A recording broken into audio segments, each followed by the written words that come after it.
Hi everybody, Eleanor and Jazz here from Nesta Invest Group, creating modern living so you can live the life that you want.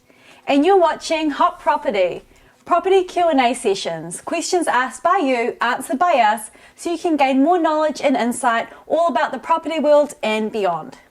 So this week we have a great question, which is, what are my options if I want to get into property?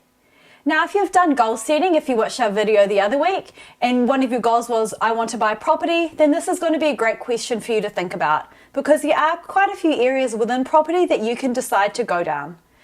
For example, we've narrowed it down to about 4. So what are those 4? So the first one would be buying your own home. Second one would be buying rental property, so buy and hold. Third one would be property trading. And the fourth one, natural progression, would be property development. And they would be probably four key ones that most people would go down. So let's scroll back and let's go look at that first one, which is buying your own home. I think buying your own home is probably every Kiwi's dream, something to tick off their bucket list. And I think everyone here loves to have a place to call their own. It is an exciting time, and it's great to have your own place because, of course, it's yours for the long term. And, of course, you can do whatever you want with it, which is pretty exciting. So in terms of buying your own home as well, this is more of a long-term game, but you can also, get equity out of that in the long run, right? Yeah, it's probably the slowest way, or one of the slower ways to get into property benefits. So when you buy your own home, it will eventually double, I guess, in 10 years' time, like it's been doing for the last 30, 40 odd years. So it is more of, I guess, a personal preference, I'd say, and this is probably something that if it's a goal of yours to have your own home, then this might just be your foray into that, but no, in the long term, you're still going to get something out of it in the end, whether you're looking at that or not. Yeah, bearing in mind it's not the right or wrong way, but it is a way to get into the property market. Absolutely. Another option, the second one that Jazz mentioned was renting, or we say is buying and holding. So buying and holding a house and obviously using that as a rental property.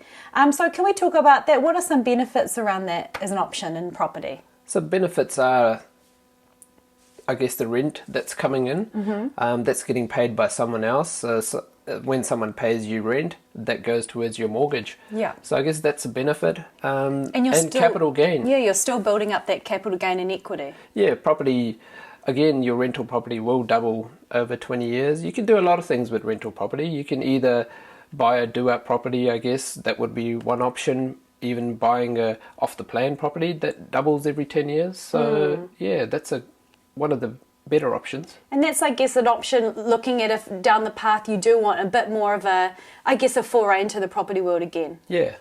Like for us, we bought our rental properties before we actually got into our own home. Yeah, that's true. So yeah, we saved up, put all the money into rental properties, and 5, 6, maybe 7 years later, we bought our first home. So that was our means to then get into our first home, was actually doing it the other way around. Yeah.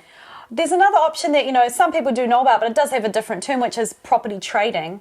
Can you just explain what that is? Yeah, so buying a property for a short period of time, 3 to 6 months, renovating and selling, I guess, or adding value, I should say. That could be through subdivision or just purely renovating, simple renovations, so and putting it back on the market. What would be the benefit, I think you mentioned to me earlier, was that's a bit more quicker cash flow. Yeah, a bit more capital, but it is slightly more riskier as well, especially if you're stuck with the property or you made a wrong decision. I guess you would need to hold it. So that can be one of the things, would be buying, if you're looking to trade, and if it doesn't work out, you can buy and hold. Yeah, so I guess you just have to, have an open mind. Yeah. And the last one we have on that list is development, which is where we are at the moment with Nesta Invest. So I guess that's my favourite. So that's basically buying a piece of land, subdividing it. So we do subdivisions of 10 to 20 plus units. So that's where we are at the moment. How is that a progression, or that could be something that someone looks into? How does that? More capital is required for that. I think that's the biggest thing, would be when I had to sell off quite a few properties that I used to own, buy and hold, to get into property development. So perhaps, like you said, it is a bit more of a natural progression, and then again you might just get to a point where you find that's where you found your niche, or where it works for you. Yeah, I just love creating property rather than before. When I was buying and holding or trading, I just renovate the inside, paint the outside, create value in those ways, or subdivide. but now I can create it from ground up. And then, of course, with development, again, you get a different type of return, and it is, again, a more of a long-term investment. Yeah, development is quite a long term. It takes us probably from woe to go 3 years roughly. Exactly. So that's just a few options if you do want to get into property. You know, not one option fits everybody. So you do have buying your own home, buying and holding a rental, trading, or down the road perhaps development. Do you have any advice for anybody thinking about getting into property, how they should really think about their options?